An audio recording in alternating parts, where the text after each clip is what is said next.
Hey everybody, what is going on? I am Maximus Rex and this is Big Baby Reviews. Today is Friday, so it is Todd McFarlane Day. We'll be looking at the next issue in his Spider-Man series. I call it his Spider-Man series because he started it off with the issue 1 that we saw in the last review. Today we'll be looking at issue 2, cover dated September 1990.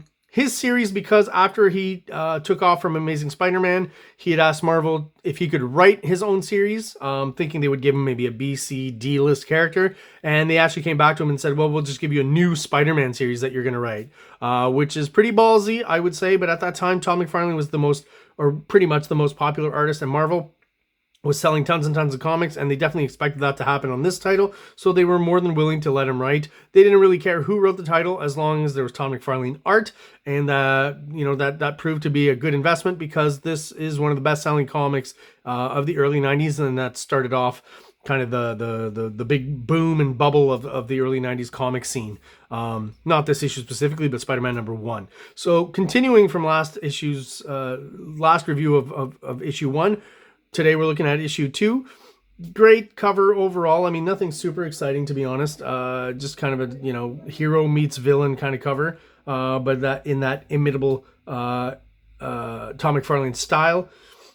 Again, not one of his best covers, I would say. It's not iconic. It's not one that's been reproduced a bunch of times. So not much to say about it other than just a run-of-the-mill, kind of McFarlane piece of art.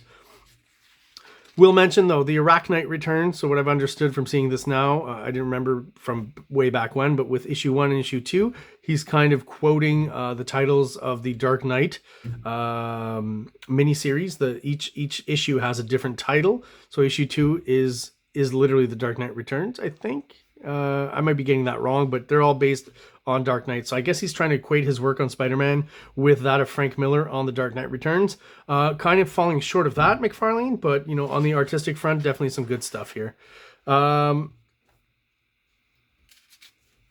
So we've got our McFarlane tropes right away using the big, tall, vertical panels, which is fine. Does some great storytelling within that.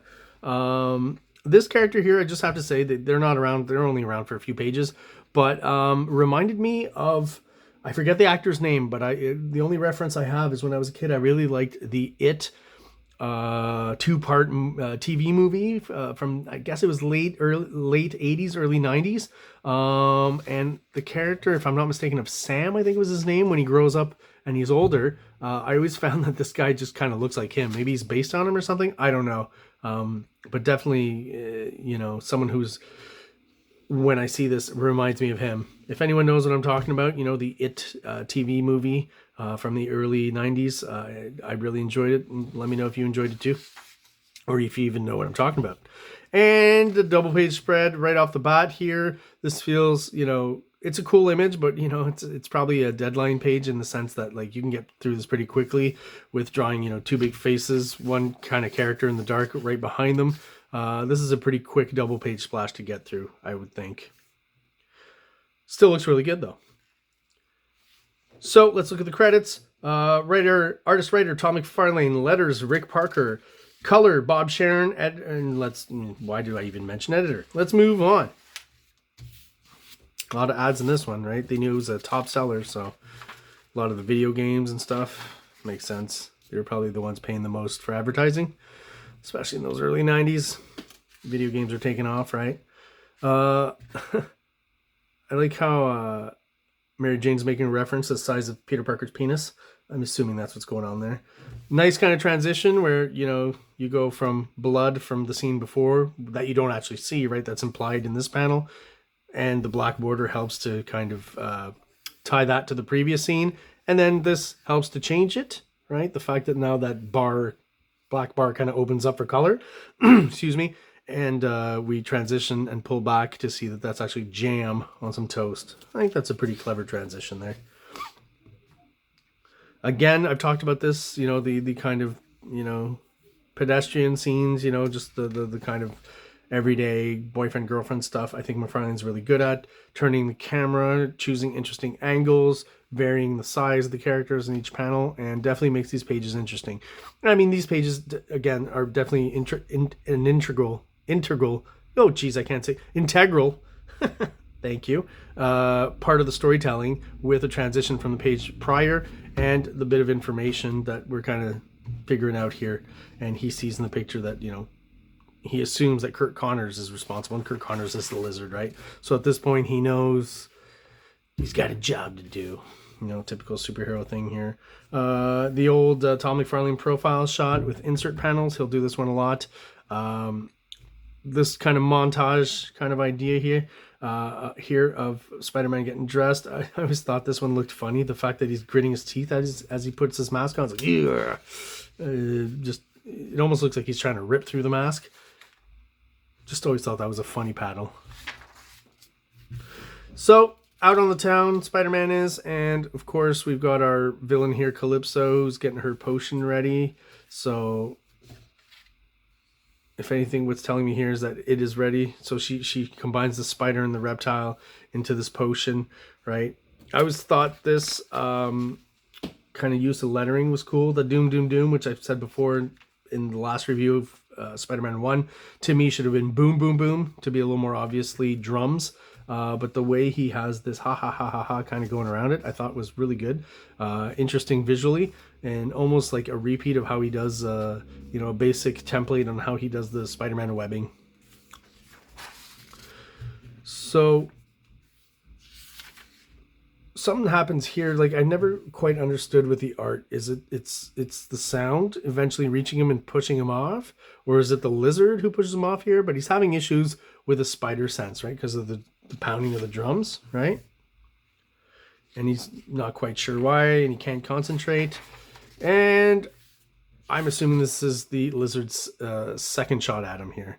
And one of these panels where like it just starts to, you know, get mucked up a bit with McFarlane detail, and McFarlane is using way more shadows on the Spider-Man series than he was on Amazing Spider-Man. So sometimes it gets a little cluttered where you're not quite, you know, it's a little murky, and maybe the coloring doesn't help either. But I think that's kind of part of the storytelling of this whole first Torment storyline is kind of that, right? It's meant to feel a little claustrophobic and closed in. So maybe that's part of the reason why the art feels that way as well. But I mean, overall, I have nothing bad to say. It's the typical level of McFarlane detail that we like, and the typical McFarlane art that we want to see. Cool shots of Spider-Man, but really heavy on the shadows. I mentioned it before, I think, is that this series is he's definitely leaning more into his horror leanings, and a sign of things to come and Spawn, basically, is what we're seeing here. So it was a bit, to have Spider-Man, you know, go into darker territory can be interesting and fun, but like, you know, as a regular series, kind of that being, you know, the vibe of the whole thing, I'm not quite sure if it's that should be something a series strives for, specifically with Spider-Man. I guess because it was McFarlane, though, like they knew pretty much anything he does would sell, so I don't know if it was that much of a problem at that point. McFarlane's talked about his problems with the comics code. Doing this has eventually led to him leaving the series, but here's an example of where, you know, the blood is all black. For some reason, the comics code, no red blood or obvious red blood and you know, exit wounds and stuff.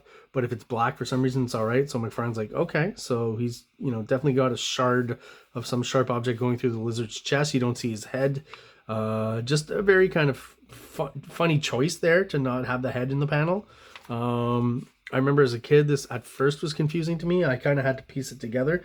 Another example of a panel that I find is just could have been a little bit clearer, and it's hard to kind of read at first through all the muck of what's going on. Once you turn the page, though, it becomes pretty obvious. So,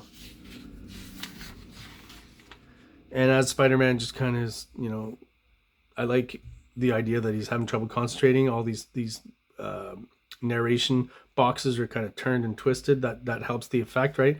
And just a second where he closes his eyes, and the Lizard's gone. And all of a sudden, because it's not an exit wound, I guess, that we can actually see, and it's just blood lying there, it is red. Odd thing. The comics code here, you can see it red too, and you can, I guess, because he's a lizard man and not a human. Maybe that's the you know, defining factor that allows you to use blood or not. So this page, I like just the McFarlane kind of designy panels, trying to make, again, a page that might not be so much what we're here for. You know, this is not the story why we're reading this issue. Hey, what's going on with Mary Jane? Really, it's good to keep us abreast of that, but we're here for Spider-Man and some Spider-Man action, right? But I still think just with the one page, he keeps it short, gets through kind of telling us a little bit of what Mary Jane's doing while Spider-Man's off getting his ass kicked, I guess, and does it in an interesting, visually interesting way. And the design, the layout really helps that out there, makes it interesting, and keeps it somewhat consistent with the design layouts throughout the more interesting bits. More vertical panels. Love it. He's a master at just cropping just the right thing so that most of the time you get exactly what you need visually with the information, the visual information that you need. Cool shot of Spider-Man here. Love all the kind of crazy textures he's doing on the water tower. This kind of thing in the background. Like, just almost, again, at tilted angle is very important. That definitely keeps things off kilter and makes it more dynamic right away. Bit of a manga vibe there too, I think. And the good old McFarlane, you know, smoke coming out of something to use in the foreground to overlap all the other stuff. So you get those foreground, underground, background, all those planes, create that depth in that image. One more McFarlane trope in this issue, the huge profile. Now this is really something you'll see in Spawn a lot too. And then the insert panels here, giving us a bit of backstory on Kurt Connors. Again, McFarlane's design sense with the spider webs around the panels here definitely makes this page even more interesting visually. McFarlane, quite the master at that stuff. Not cheaping on the storytelling here, and he's trying like different layouts and interesting bits of storytelling. You know, you still have 8-9 panels on this page, right? A lot of verticals, but it just really works to me. You know, another artist may have just done one kind of panel like this. He dares to split it in two and crop real tight. Much respect to that, because it's sometimes can be hard to make sure that you completely understand what's in a panel when it's that thin. And again, McFarlane does it so much, he becomes really, really good at it. This is something you don't see McFarlane do a lot of. I remember him doing something similar in the first issue of Spawn, but just kind of a good old Jack Kirby 9-panel layout. I guess Ditko, well, let's call it a vintage layout. But again, what he does with it is atypical in that, once again, just like his vertical panels, he just does really tight crops on all of them. And that's what makes, I guess, it more McFarlane or more interesting. I think he does a pretty good job on all of those. And again, some more vertical panels, the close-up here on the fingers with the blood. All of a sudden, the rain is becoming blood. So you got to assume that Spider-Man maybe is hallucinating at this point. He's been drugged, right? Never understood really where the drug came into play and how it got into his blood, into his bloodstream. I'm not quite sure, because it seems to have happened by this point. I don't really pick up in the story how that happened. Was it on maybe the lizard's claws? Is that what it was? I forget in the storyline. Correct me out there if you guys know. And we get a really cool splash at the end. As I mentioned last issue, like the lizard will pretty much be almost fully obscured, at least his face, throughout this whole kind of little mini-series here. But definitely a good page to leave us off on, so that we're holding, with bated breath, holding on for next issue. At least when I was, 11 or 12, I guess. That would have been how I was feeling. Don't forget, back in the day when you would read these comics, you would have to wait a month to get the next issue. It's not like today, instant gratification. You can still buy regular comics monthly that way, but now you can wait for the trade. You can read them online. There's, you don't really have to wait if you don't want to, but back then that's just how it worked. And, total anticipation for the next issue 1 month after that. So there you go. Spider-Man #2 by Todd McFarlane. Leave your comments about this issue in the comments. If you're a regular subscriber, thank you so much for checking out my channel. I really appreciate it and sticking with it. For those of you who are not subscribed but who are viewing the videos, that is about 78% of you. I've checked the analytics. Please just hit that button down there. It's really easy and simple, and it really helps the channel out, helps motivate us to put out more content, and helps get us out there in the algorithm to more people who might be interested in checking out the same kind of content that you are. So just want to thank everyone out there who is sticking by the channel and checking stuff out. Thank you so much. I appreciate it, and everyone have an awesome day.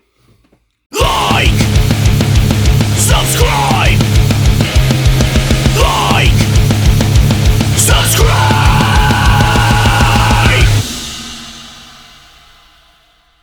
King Comics presents Big Baby, Volume 1, Issues 1 to 13, 204 pages of story and art.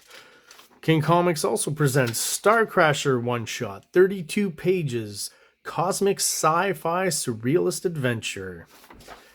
You can find these fine comics at KingComics.CA, at MaximusRex13 on Instagram, or on Facebook, MaxRex or Big Baby.